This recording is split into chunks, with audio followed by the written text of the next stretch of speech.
एक छोटा बच्चा 10वीं कक्षा की परीक्षा देता है, परीक्षा पास करता है और मन में जिद, जुनून और सपना पालता है कि मुझे आईआईटी में जाना है। लेकिन परिवार के लोगों की चाह ये है कि ये मेडिकल सेक्टर में जाए। उसका एक बड़ा कारण ये होता है कि पिता टेक्निकल ऑफिसर हैं, लैब टेक्नीशियन, और उसके ठीक बाद जो टेक्निकल सुपरवाइजर और टेक्नीशियंस की जो टीम होती है उसको डील करते हैं। चाहते हैं बेटे को डॉक्टर बनता हुआ देखें, क्योंकि उससे पहले बेटी भी डॉक्टर बन चुकी है। जी हाँ, मैं गुरु कृपा के उस होनहार से आज आपको मुखातिब करवा रहा हूं जो ऑल इंडिया रैंक 295 के साथ नीट यूजी 2023 के परिणामों में अपनी धाक जमा चुका है, अपनी धमक दिखा चुका है। मोक्ष शर्मा मेरे साथ हैं, डॉक्टर गोपाल जी शर्मा के सुपुत्र हैं, और इनकी बड़ी बहन भी गुरु कृपा शिक्षण संस्थान से एमबीबीएस में सेलेक्टेड है। मोक्ष, आपको इस सफलता के लिए, ये जो बड़ी कामयाबी आपकी है, इसके लिए आपको ढेरों बधाइयाँ। ये जो इतनी बड़ी यात्रा थी, 11th फाउंडेशन में आपने ऑनलाइन एजुकेशन ली, 11वीं में आप 11th में ऑनलाइन एजुकेशन में थे क्योंकि कोविड का दौर था, और कोविड के ठीक बाद बच्चे ऑफलाइन में भी सेटल हो गए थे, लेकिन आपने ऑनलाइन में कंटिन्यू किया। 12th के साथ आपने ये स्कोर अचीव किया, 12th के साथ आपने वो कर दिखाया जो एक तरीके से बहुत मुश्किल होता है। इस जर्नी का, इस यात्रा का रोचक पहलू क्या है, कैसे आप इसको देखते हैं, और कितना अपने आप में अनुभव देने वाला है? सबसे पहले तो थैंक्स सर, आपने मेरा इंट्रोडक्शन किया। ये सच बात है कि सबसे पहले मैं आईआईटी जेईई में जाना चाहता था, लेकिन क्योंकि मेरी बहन और मेरे पापा मेडिकल प्रोफेशन से ज़्यादा जुड़े हुए हैं, तो वो चाहते थे कि क्योंकि सक्सेस रेट भी मेडिकल में सबसे ज़्यादा होता है, तो मुझे चाहते थे कि मेडिकल में भेजें। लेकिन फिर मैं मेडिकल में गया, लेकिन अब मुझे पता था कि मुझे मेडिकल ही करना है, तो मैंने सबसे पहले मेडिकल के बारे में जाना और उसके बारे में मैंने बायोलॉजी में अपना इंटरेस्ट धीरे धीरे डेवलप किया। फिर 11th में तो मुझे बायोलॉजी इतनी ज़्यादा अच्छी नहीं लगती थी, लेकिन धीरे धीरे मैं फिर 12th में आया तो मुझे जनरली एवोल्यूशन में जैसे कुछ चैप्टर्स में इंटरेस्ट डेवलप होने लगा। मतलब बिना मन के आए थे, लेकिन मन बनाया। हाँ। और मन बनाया गया, और वो मन बनाया तो राह निकल पड़ी और यहाँ तक पहुँचे। सर, फिर मुझे थोड़ा थोड़ा इंटरेस्ट डेवलप होने लगा, फिर मुझे बायोलॉजी अच्छी लगने लगी। फिर धीरे धीरे मैंने बायोलॉजी को अच्छे तरीके से समझना शुरू किया, फिर मैंने एनसीईआरटी को भी अच्छे तरीके से पढ़ा, और फिर मैंने मेडिकल में नीट का एग्जाम दिया और मैंने 700 आउट ऑफ 720 स्कोर किया। पिताजी टेक्निकल सुपरवाइजर से टेक्निकल ऑफिसर की रैंक तक पहुंचे। लैब टेक्नीशियन वाला जो फील्ड होता है उसमें बेसिक लेबोरेटरी जो टेस्ट एक्सपेरिमेंट्स होते हैं उन सब चीज़ों से ये लोग जुड़े होते हैं। इसके अलावा बहन पहले से एमबीबीएस में जा चुकी थी। तो कहीं ऐसा तो नहीं होता ना कि किसी परिवार में पहले से सफल लोग होते हैं? माताजी आपकी प्रिंसिपल हैं, स्कूल एजुकेशन में देखती हैं, सारे लोग घर परिवार के पढ़े लिखे होते हैं, तो कहीं ऐसा तो नहीं होता एक दबाव होता है आप पे सफलता का कि नहीं आपको सफल होना ही है? और इस सफलता को पाने के लिए खुद को कितना अनुशासित रहना पड़ता है, खुद को कितना डिसिप्लिन अपने आप में मेंटेन करना पड़ता है, खुद को कितनी चीज़ें जो हैं वो मेंटेन करनी पड़ती हैं, और कैसे आदमी इन सब चीज़ों को एग्जीक्यूट करता है? नहीं सर, ऐसे प्रेशर तो कभी किसी चीज़ का लेना नहीं चाहिए। हमें वैसे भी स्टडी करनी है अब तो, और कुछ तो हम कर नहीं सकते, तो हमें स्टडी में अपने कंसेप्ट्स को बिल्डअप करना चाहिए क्योंकि वो आगे भी काम आते हैं। तो ऐसे फिर कि हमें किसी प्रोफेशन में जाना ही है, तो अगर हम स्टडी करेंगे तो प्रोफेशन में तो जाएंगे, वो तो ऑब्वियस ही बात है। तो मैं बस पढ़ना चाहिए, पढ़ते रहना चाहिए, कभी टाइम वेस्ट नहीं करना चाहिए अपना। तो इस वजह से मम्मी पापा का वैसे भी कोई प्रेशर नहीं था, उनकी तरफ से मैं एकदम फ्री था कि मैं कितना पढ़ूँ वो मुझ पर डिसाइड करता है। लेकिन क्योंकि मेरे को पढ़ना था, मुझे अच्छा लग रहा था, इसलिए मैं अच्छी तरीके से पढ़ भी रहा था। आप अच्छी तरीके से चीज़ों को कर पाए, मम्मी पापा ने भी मोटिवेट किया, बहन पहले से जा चुकी थी इसी फील्ड में, और आपने भी अपने आप को, जैसे आप कह रहे थे 12th में जैसे जैसे आए तो इवोल्यूशन की जो थ्योरीज हैं उनमें इंटरेस्ट डेवलप हुआ। बहुत सारे बच्चे बायोलॉजी में तो इंटरेस्ट रखते हैं, बायोलॉजी को तो ठीक पढ़ते हैं, लेकिन फिजिक्स केमिस्ट्री का बड़ा फोबिया उन पे रहता है, फिजिक्स से बहुत डरते हैं। अपना स्कोर किसी एक बच्चे को इम्प्रूव करने के लिए, अगर कहीं वो स्टैटिक रहता है, रुक जाता है, ठहर सा जाता है, अपनी परफॉर्मेंस को सुधारने के लिए क्या करना चाहिए? सर, सबसे पहले तो हम 11th में आते हैं या 12th में आते हैं तो हमें नोट्स में ज़्यादा पढ़ाया जाता है। वो इसलिए पढ़ाया जाता है कि अगर एनसीईआरटी से बाहर कोई क्वेश्चन आ भी जाए तो उसको हम कर पाएँ, लेकिन ये सिर्फ टॉपर्स के लिए होता है। अगर कोई अच्छे स्कोर करना चाहता है तो उसे ज़्यादातर एनसीईआरटी पे स्टिक रहना चाहिए। और एनसीईआरटी के लिए, मानो कल मेरे पास एक केस आया था, कोई बच्चा आया था मेरे पास, उसको 1-2 साल हो गए नीट की तैयारी करते, लेकिन उसका सिलेक्शन नहीं हुआ। मैंने उससे उसका मार्क्स डिस्ट्रीब्यूशन पूछा कि उसके माइनर में कितना आते हैं, तो उसने ओवरऑल बताया उसके 630 आते हैं। उसका मार्क्स डिस्ट्रीब्यूशन था फिजिक्स में उसके 140, केमिस्ट्री में उसके 175, और अच्छा गैप था, मतलब केमिस्ट्री और फिजिक्स दोनों में गैप था। Yes sir. तो मैंने उससे कहा कि आप फिजिक्स में उस मार्क्स को इंप्रूव करिए, क्योंकि अगर बायो में आप इंप्रूव करने की कोशिश करेंगे तो आप क्या करेंगे, आप नोट्स को पढ़ोगे, आप एनसीईआरटी से बाहर जाओगे जो कि क्वेश्चंस में आता है, लेकिन वो आपके लिए कोई फायदेमंद नहीं होगा। फायदेमंद एनर्जी उसी जगह लगानी चाहिए जहां से कुछ निकल गया है। आपको फिजिक्स में लगानी चाहिए, क्योंकि फिजिक्स में अलग अलग क्वेश्चंस आते हैं, अलग अलग वैरायटी के क्वेश्चंस आते हैं। और इस बार भी नीट में एक वैरायटी का क्वेश्चन आया था जो कोई जनरली कोचिंग वाले नहीं कराते, लेकिन वो एक अच्छा क्वेश्चन था। तो मुझे लगता है कि फिजिक्स में ज़्यादा में इंटरेस्ट रखना चाहिए रादर देन बायोलॉजी, लेकिन बायोलॉजी में सिर्फ एनसीईआरटी पे स्टिक रहना चाहिए। स्टडीज के लिए एनसीईआरटी को पढ़ने के लिए, कॉन्सेप्ट्स को समझने के लिए classroom, test paper, doubt counter, teachers, आपको क्या लगता है किसका कितना रोल है, किसकी कितनी भूमिका है? और अगर आप इसमें सीक्वेंस या प्रायोरिटी डिसाइड करना चाहो तो कौन सी चीज़ सबसे ज़्यादा महत्वपूर्ण? सर सबसे ज़्यादा मेरे अकॉर्डिंग तो टीचर्स का सपोर्ट बहुत इंपॉर्टेंट होता है। मैं जब 11th में आया था तब शायद मुझे भी फोबिया था कि कैसा पेपर आएगा, फर्स्ट पेपर मेरा शायद अच्छा होगा कि नहीं। तो शुरू से ही मैंने, जैसे फिजिक्स का था तो मैंने फिजिक्स में शुरू में पढ़ाते हैं, जैसे बेसिक चीज़ पढ़ाते हैं, तो मैंने बेसिक्स को बहुत अच्छे से पढ़ लिया। फिर मेरे मार्क्स अच्छे आए तो टीचर्स ने मुझे सपोर्ट किया, और वो टीचर्स के सपोर्ट को देखते मैंने सोचा कि अब तो नीट टॉप करना ही है। तो इसलिए टीचर्स का सपोर्ट के थ्रू कंटिन्यूसली एक इमोशनल सपोर्ट होता है, आपको बूस्ट किया जाता है, आप चीज़ों को अच्छा करने की कोशिश करते हैं तो निश्चित तौर पर चीज़ें अच्छी होती चली जाती हैं। मतलब एक सकारात्मक सोच के साथ अगर आगे बढ़ा जाए तो उस ट्रैक पे इजीली मूव किया जा सकता है और आसानी से सफलता पाई भी जा सकती है। डिस्ट्रैक्शन आता है बहुत बच्चों को पढ़ते टाइम। तुम्हें क्या लगा इस पूरी जर्नी में, इस पूरी यात्रा में? 11th फाउंडेशन, 12th फाउंडेशन और 12th के साथ ही आपने 295 भी रैंक हासिल करी। 700 नंबर बड़ा स्कोर होता है, 720 का ये एग्ज़ाम है, और ये देश के जो टॉप स्टूडेंट्स हैं वो इस रैंक में इस स्कोर तक पहुंच पाते हैं। आपको क्या लगता है कि ये सफलता जब आने लगती है, चीज़ें जब आपको अच्छी मिलने लगती हैं, तो कॉन्फिडेंस और उत्साह कुछ और बढ़ जाता है? ये सर वैसे जनरली डिस्ट्रैक्शन जो बच्चों के होते हैं वो मोबाइल के प्रति ज़्यादा होते हैं आज के समय में ऐसा है। हाँ, जनरली वो अलग अलग प्लेटफॉर्म से जुड़े होते हैं, कुछ सोशल मीडिया से जुड़े होते हैं। तो मैं सोचता हूँ कि सोशल मीडिया और प्लेटफॉर्म से बस हमारा एडिक्शन हो जाता है कई बार, तो उसे खुद सोच के उस एडिक्शंस को कम करना चाहिए और ज़्यादातर हमारी स्टडीज़ पे कंसंट्रेट करना चाहिए। मतलब 11th 12th में इस दौरान पढ़ते समय आपने मोबाइल फ़ोन का बिल्कुल इस्तेमाल नहीं किया? नहीं सर, मुझे इंटरेस्ट नहीं था सोशल मीडिया में, कुछ मिलता नहीं है मुझे, तो ऐसा इंटरेस्ट मोबाइल फ़ोन में इंटरेस्ट नहीं था, सोशल मीडिया में नहीं था? मुझे इंटरेस्टिंग लगता ही नहीं सोशल मीडिया में, कुछ इंटरेस्टिंग ज़्यादा आता नहीं है क्योंकि एडिक्शन ही नहीं था, वैसे ज़्यादा चलाता भी नहीं। एक 10वीं पास करने के बाद 11वीं 12वीं पढ़ा हुआ एक बच्चा, मतलब बहुत ज़्यादा मैं कहूँ कि बहुत मैच्योरिटी के साथ तो नहीं अपने आप को प्रोसीड कर सकता, लेकिन बातें बहुत मैच्योरिटी के साथ कर रहा है कि सोशल मीडिया में और मोबाइल फ़ोन में इंटरेस्ट नहीं है। कौन सी चीज़ में आपकी रुचि है? सर ज़्यादातर इंटरेस्ट अभी तो मुझे डार्विनियन थ्रीज में अब हो गया, अब तो मैं ज़्यादातर वही पढ़ रहा हूँ क्योंकि ज़्यादा इंटरेस्ट आ गया। शुरू से मुझे फिजिक्स में ज़्यादा इंटरेस्ट था। मैंने 11th में फिजिक्स को इतना ज़्यादा स्ट्रॉन्ग कर लिया था, जेई लेवल्स के मैं क्वेश्चंस करता था क्योंकि मैं फिजिक्स में ऑनलाइन था 11th में, तो शायद 2-4 जेई मेंस के क्वेश्चंस आप कर लेते थे? 3-4 घंटे में मेरा सिलेबस हो जाता था। ये कोचिंग वाला पढ़ाते थे वीडियो लेक्चर्स, उसके बाद में मैं जितना भी टाइम बचता था मेरे पास एक्स्ट्रा, उसमें जेई मेन के क्वेश्चन करता था। हाँ, क्योंकि वो नीट का पेपर जो है उससे कॉम्पीट करता है, ठीक तरीके का आता है, वो ठीक लेवल का आता है। इससे मुझे 12th में ज़्यादा फायदा हुआ क्योंकि फिर मुझे फिजिक्स को ज़्यादा टाइम देने की जरूरत नहीं, मेरी फिजिक्स एकदम अच्छी हो गई, कंसेप्ट क्लियर हो गए थे 11th से।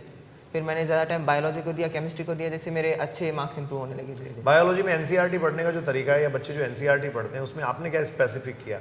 आपने क्या कुछ ऐसा किया जिससे आपको लगता है कि चीज़ों को रेक्टिफाई किया जा सके, गलतियाँ कम से कम हो, अटेम्प्ट अच्छे से अच्छे क्वेश्चंस को किया जा सके, कॉन्सेप्ट बिल्ड किए जा सके, कैसा ये सब हो पाए? सर 11th में तो हमें जो टीचर्स हमें कंसेप्ट बताते हैं, जो मैकेनिज्म बताते हैं, उन पे ज़्यादा ध्यान देना चाहिए जिससे कि हमें वो चीज़ें अच्छे से याद हो पाएँ। उसके बाद 12th में धीरे धीरे हमें एनसीईआरटी को स्टिक कर लेना चाहिए क्योंकि 12th में ज़्यादा नोट्स काम में नहीं आते हैं, लेकिन ऐसा नहीं है कि हमें एकदम ही एनसीईआरटी पे जाना चाहिए। कुछ चीज़ ऐसी होती है जो बहुत ज़्यादा इंपॉर्टेंट होती है, उन्हें हमें एनसीईआरटी में लिख लेना चाहिए। हाँ वही देखो, ये बहुत अच्छी बात एक बताई जा रही है क्योंकि एनसीईआरटी में एक स्पेस होता है, जैसे अपन टेक्स्ट बुक देखते हैं तो एक तरफ स्पेस होता है, तो आपको जो स्पेसिफिक लगे, जो कॉन्सेप्चुअल लगे, जो जिन चीज़ों को नोट डाउन किया जाना चाहिए उनको प्रॉपर वहाँ नोट कर लेना चाहिए, मेंशन कर लेना चाहिए, ये ठीक बात है। क्रिकेट में किसी खेल में रुचि है, फिल्में देखने का शौक है? नहीं सर, क्रिकेट और उसमें तो मैं घर परिवार में किसके साथ सबसे ज़्यादा घुलती है? सिस्टर के साथ, मम्मी के साथ? मम्मी के साथ। जैसे बच्चे माँ से जुड़े होते हैं, खैर माँ की प्रेरणा कितनी है? आप क्या मानते हैं आपके सिलेक्शन में फादर का भी रोल है, मदर का भी रोल है, बहन की मोटिवेशन भी है, संस्थान की भूमिका है, टीचर्स का रोल भी है, आपकी अपनी मेहनत तो निश्चित तौर पे है ही। आपको क्या लगता है कौन सबसे ज़्यादा इंस्पिरेशनल इन सब में रहा? सर सबसे ज़्यादा तो इमोशनल सपोर्ट चाहिए होता है किसी बच्चे को, वो सब इक्वली दे देते हैं। अगर आप अपनी मम्मी से बात करोगे तो इमोशनल सपोर्ट सबसे ज़्यादा मिलेगा, मुझे सबसे ज़्यादा वहीं से मिला था। फिर पापा से बात करते तो वो भी हमेशा पॉजिटिव उसमें रहते हैं। और टीचर्स सपोर्ट मैंने हमेशा लिया है, कभी भी कोई प्रॉब्लम होती थी मैं फ़ोन कर देता था किसी भी टीचर को, अगर कोई दिक्कत होती थी वो हमेशा मेरा सोल्यूशन करते थे, और इस वजह से मेरा मतलब जीसीआई का टीचर सपोर्ट मुझे सबसे अच्छा लगा। सबसे अच्छा टीचर सपोर्ट रहा आपको? एक टाइम लिमिटेशंस की प्रॉब्लम होती है, टाइम बाउंडेशंस होती हैं, कैसे बच्चे टाइम मैनेज करें। कई बच्चे कहते हैं कि सर प्रैक्टिस के लिए टाइम बहुत कम पड़ जाता है, हम कोशिश तो करते हैं, खूब कोशिशें करते हैं, लेकिन उसके बाद भी नहीं कर पाते। तो ये टाइम मैनेजमेंट कैसे हो सकता है? किस तरीके से सब्जेक्ट वाइज चीज़ें मैनेज करके उनको अच्छा पढ़ा जा सकता है? सर सबसे ज़्यादा तो टाइम हमें कब लगता है कोई किसी भी क्वेश्चन को करने में, क्योंकि हम क्लास में ज़्यादा ध्यान नहीं देते उस चीज़ पे, तो हम उस कंसेप्ट में अटक जाते हैं और उसमें फिर ज़्यादा टाइम लग जाता है। तो इसके लिए सबसे पहले हमें सबसे ज़्यादा क्लास पे ध्यान देना चाहिए। अगर कोई डाउट है तो उसके बाद ही टीचर से तुरंत ही उसको सॉल्व करना चाहिए, क्योंकि उसके बाद में उसको हम भूल जाते हैं और बाद में कोई क्वेश्चन आता है तो उसमें हमें टाइम लगता है। उसके बाद में हम जब क्वेश्चन की ओर आते हैं तो हमें कोई भी क्वेश्चन में अगर ज़्यादा टाइम लग रहा है तो उसको करना नहीं चाहिए, उस पर एक बार थोड़ा सोचना चाहिए और फिर उसको छोड़ देना चाहिए। फिर हमें सबसे पहले अपने जो नोट्स हैं उनको करना चाहिए, जिससे कि अगर टाइम बचे तो वो टाइम उस क्वेश्चन को देना चाहिए। तो किसी तरीके से मोक्ष जो है वो किसी भी तरीके से पेंडेंसी के पक्ष में नहीं है, मतलब किसी भी चीज़ को पेंडिंग में रखा जाए, किसी भी चीज़ को डिले किया जाए, ये ठीक नहीं है। आप ऑन टाइम करिए, परफेक्ट रहेगा। नो आफ्टर नो बिफोर वाला कंसेप्ट मुझे लगता है कि आप जो है वो फॉलो करते हैं, और ये चीज़ अपने आप में सफलता पाने के लिए ज़रूरी भी होती है। क्योंकि देखो एक बात तो बहुत साफ है, सफल होने वाले लोगों में कुछ तो अलग होता है, सामान्य लोगों की अपेक्षा कुछ तो अलग होता है, और वो जो अलग होता है वो यही होती है चीज़ें, निरंतरता उनमें होती है, उनमें जो है वो चीज़ों को ऑन टाइम करने की, डिले नहीं करने की प्रवृत्ति होती है, और पॉजिटिव एटीट्यूड के साथ वो लोग हमेशा आगे बढ़ते हैं। इस पूरी जर्नी के दौरान क्या कभी कोई इमोशनल एस्पेक्ट आपके सामने आया? क्या इमोशनली कभी आप ब्रेक डाउन हुआ, कभी कभी टूटे, या कभी लगा, कभी थके, कभी ऐसा लगा कि नहीं हो पाएगा या चीज़ें मुश्किल हैं, या फिर घर परिवार और आसपास के माहौल से कभी किसी तरीके का कोई इमोशनल डिस्ट्रैक्शन आया? डिस्ट्रैक्शन जैसा बच्चों को जनरली आ जाता है। कभी कभी सर जब रैंक अप डाउन हो जाती थी तब थोड़ा ऐसे लगने सैड फील लगता होता था, तो मैं मम्मी पापा से बात कर लिया करता था, तो फिर अगले पेपर के लिए फिर अच्छी तैयारी करता था। इससे ज़्यादा डिस्ट्रैक्शंस इसके अलावा डिस्ट्रैक्शन नहीं है, मतलब ये कोरा कागज और खाली जिंदगी वाली सी बात मुझे लग रही है कि किसी तरीके का कोई डिस्ट्रैक्शन नहीं है। ये वो आदमी मेरे सामने बैठा है, मतलब वो बच्चा मेरे सामने है जो देश की एक बड़ी प्रतिष्ठित परीक्षा में 295 रैंक हासिल करता है, 12वीं के साथ पास हो जाता है, 12वीं के साथ अच्छा स्कोर कर लेता है, और मोबाइल फ़ोन में इंटरेस्ट नहीं है, सोशल मीडिया में इंटरेस्ट नहीं है। डिस्ट्रैक्शन अगर आया पूरे टाइम में तो सिर्फ माइनर में रैंक कभी कभार ऊपर नीचे हुई तो आया, मतलब आसपास का परिवेश तुम्हें प्रभावित नहीं करता? सर क्या डार्विन की थ्योरी पढ़ने वाले और विकास को समझने वाले लोगों को तो आसपास की चीज़ें बहुत प्रभावित करती हैं? अब सर मुझे ज़्यादा प्रभावित करने लगी, नेचर से मैं थोड़ा ज़्यादा देखता हूँ उनको, अगर मैं अभी पढ़ रहा हूँ तो उन पे थोड़ा डीपली उन पे थिंक करता हूँ, तो इससे ज़्यादा मुझे ऐसे आसपास की चीज़ पर ज़्यादा ध्यान नहीं दिया, लेकिन नेचर पे थोड़ा ज़्यादा ध्यान दिया मैंने। नीट 2023 में आपने अच्छा स्कोर कर लिया। 2023 का ये जो पड़ाव था, मतलब ये जो साल आपने पूरा जिया, ऑन एग्ज़ाम जो है वो सारे टाइम पे हुए, प्रॉपर इस बार सारा शेड्यूल रहा, अगले एग्ज़ाम भी टाइम पे होंगे, बच्चों के पास एक प्रॉपर टाइम है। 2024 के जो एस्पिरेंट्स हैं नीट के, उनको आप अगर ब्रीफ करके अपनी एक स्ट्रेटेजी देना चाहो कि सक्सेस के लिए ये स्ट्रेटेजी है, 700 मार्क्स ऐसे लाए जा सकते हैं, कैसे लाए जा सकते हैं? सर सबसे पहले तो अपने आप में आप सच रहिए, किसी को झूठ बोल रहे हैं वो अलग बात है, लेकिन आप खुद से तो हाँ, खुद के साथ ईमानदार रहना बहुत जरूरी है। और बहाना बनाना बंद करो, अब बस पढ़ना है तो पढ़ो, और कोई भी डाउट आए तो किसी भी टीचर से पूछो, उसको रहने मत दो, और कोई क्वेश्चन नहीं आया तो उसको टीचर से पूछो। ऐसा लग रहा है कि बहुत हार्ड क्वेश्चन नीट में नहीं आएगा, तो नीट में कुछ भी आ सकता है, तो आप एक बार टीचर से उससे कंसल्ट करना चाहिए। हाँ, और जैसे कई बार बहुत ईजी चीज़ें होती हैं वो बच्चे डिस्कस नहीं करना चाहते हैं या नहीं करते हैं, वो इसलिए नहीं करते कि उनको लगता है, थोड़ा हेजिटेशन होती है कि कहीं पता नहीं कोई क्या सोचेगा कि इतनी छोटी सी बात ही नहीं आती या नहीं पूछी जाती। आपको क्या लगता है हर छोटी बड़ी बात पूछी जानी चाहिए? यस सर, अगर कोई भी चीज़ नहीं आ रही है, चाहे वो छोटी हो चाहे बड़ी हो, हर चीज़ को टीचर से कंसल्ट करना चाहिए, क्योंकि टीचर आपको हर चीज़ बताएगा। टीचर है इसलिए, टीचर आपको पढ़ाने के लिए, टीचर आपको समझाने के लिए है, तो टीचर आपको कभी भी हेजिटेट नहीं करेगा कोई चीज़ बताने में, तो आप बस पूछिए टीचर से। डेफिनेटली आपकी बात से मैं एग्री करता हूँ। मैं ये भी मानता हूँ, एज ए टीचर मैं इस बात को फील करता हूँ कि अगर सारे बच्चे आपकी तरह सोचने लगे कि हर एक छोटी बड़ी बात कंसल्ट करनी चाहिए, हेजिटेशन बिल्कुल नहीं रखना चाहिए, क्लासरूम में अटेंटिव होना चाहिए और आपकी अपनी परफॉर्मेंस जो उसमें कंसिस्टेंसी होनी चाहिए, तो निश्चित तौर पर हमारा काम बहुत आसान हो जाएगा। खैर, अलग अलग तरीके के बच्चे हैं दुनिया में, सब अलग अलग तरीके के रंग हैं, अलग अलग तरीके के ढंग हैं। इन सब बातों के बाद एक बात जो सबसे जरूरी है यहाँ करना, वो गुरु कृपा आप कैसे आए? गुरु कृपा शिक्षण संस्थान का चुनाव तो आपने इसलिए किया क्योंकि इससे पहले बहन आपकी यहीं पढ़ के गई हैं, चेन्नई से MBBS करनी है गवर्नमेंट मेडिकल कॉलेज से। जैसा मैंने शुरू में आप लोगों को बताया, आप स्टार फैमिली हो गए हैं। एक परिवार से 2 या 2 से अधिक बच्चे अगर सेलेक्ट होते हैं तो हमारे संस्थान का एक टैग उसको दिया जाता है और वो है स्टार फैमिली। तो बहन के यहाँ तक आने का रास्ता कैसे खुला? सर पापा ज़्यादातर शुरू से उसमें मेडिकल प्रोफेशन में है, तो पापा को मतलब पता था कि कौन सा इंस्टीट्यूट मेडिकल प्रोफेशन के लिए सबसे अच्छा होता है, तैयारी के लिए कौन सा अच्छा होता है, और कई सालों से GCI का जो रिजल्ट है वो सबसे अच्छा है सीकर में पूरे में। तो पापा ने फिर मेरी दीदी को भी सबसे पहले इसमें डाला GCI में, उसके बाद उनका रिजल्ट अच्छा है तो फिर मुझे भी इसमें डाल दिया। मॉक्स की बात को मैं कंटिन्यू करूँ, रिजल्ट सबसे अच्छा रहा इस बार भी। 1800 पार एक जैसा स्लोगन आपके सामने है।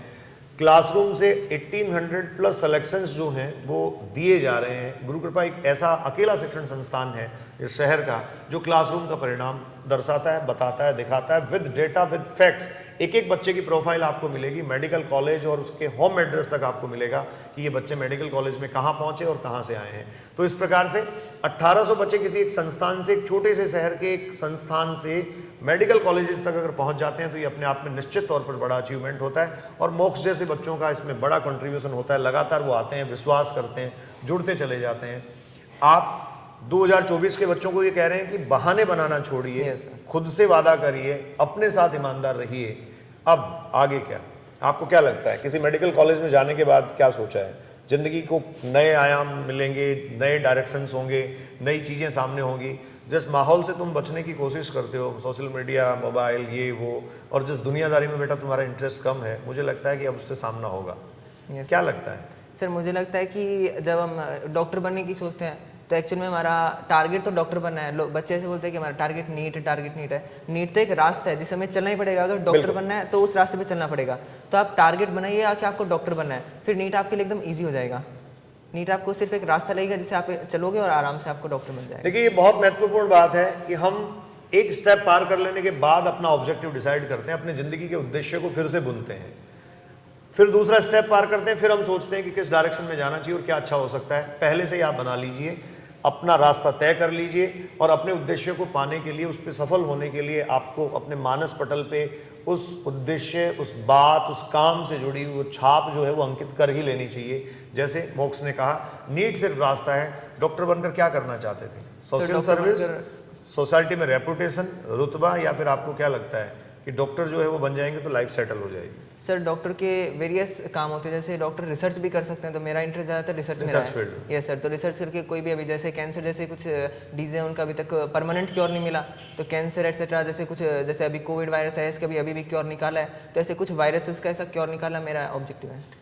मोक्ष का ऑब्जेक्टिव है कि आने वाले समय में कुछ ऐसा रोग और ऐसी जो बीमारियां हैं, ऐसी जो चीज़ें हैं, मेडिकल साइंस काफ़ी प्रोग्रेस कर रहा है, बड़ी तरक्की है, उसमें कहीं ना कहीं आपका भी अपना योगदान हो, आप रिसर्च फील्ड में इसके थ्रू आगे जाएं। मोक्ष, हम आपकी ज़िंदगी की कामयाबी, आपकी ज़िंदगी को बेहतरीन बनाने वाली सभी चीज़ों को शिद्दत से आपकी ज़िंदगी में लाने के लिए ईश्वर से प्रार्थना करते हैं। हम चाहते हैं कि आपका बड़ा नाम हो और हमें उस दिन भी गौरव हो, जैसे आज हम गौरवान्वित हैं, हम उस दिन भी गर्व महसूस करें कि हमारे क्लासरूम से निकला हुआ बच्चा इस देश के शीर्ष संस्थान में नहीं, शीर्ष पदों पर है और बहुत अच्छा परफॉर्म कर रहा है, देश दुनिया में नाम कर रहा है। मोक्ष शर्मा से मैं मुखातिब आपको करवा रहा था। गुरु कृपा के डिजिटल प्लेटफॉर्म से हम दोनों एक संवाद आपसे कर रहे थे और ये ऐसे प्रेरणादायी संवाद जारी रहेंगे मेरे कुछ साथियों के साथ और हमारे कुछ उन बच्चों के साथ जिन्होंने परचम लहराए हैं सफलता के, जिन्होंने झंडे गाड़े हैं सफलता के। मोक्ष 295वीं रैंक 12वीं के साथ लाए हैं नीट यूजी 2023 में, आपका स्कोर है 700। आप सब लोगों को जुड़ने के लिए बहुत बहुत धन्यवाद। नमस्कार मोक्ष, एक बार फिर से बहुत सारी शुभकामनाएं, खूब आशीर्वाद, खूब प्यार, जिंदगी में खूब तरक्की, उन्नति आप करें, ऐसी हमारी हम सब की शुभकामनाएं हैं। Thank you sir. धन्यवाद।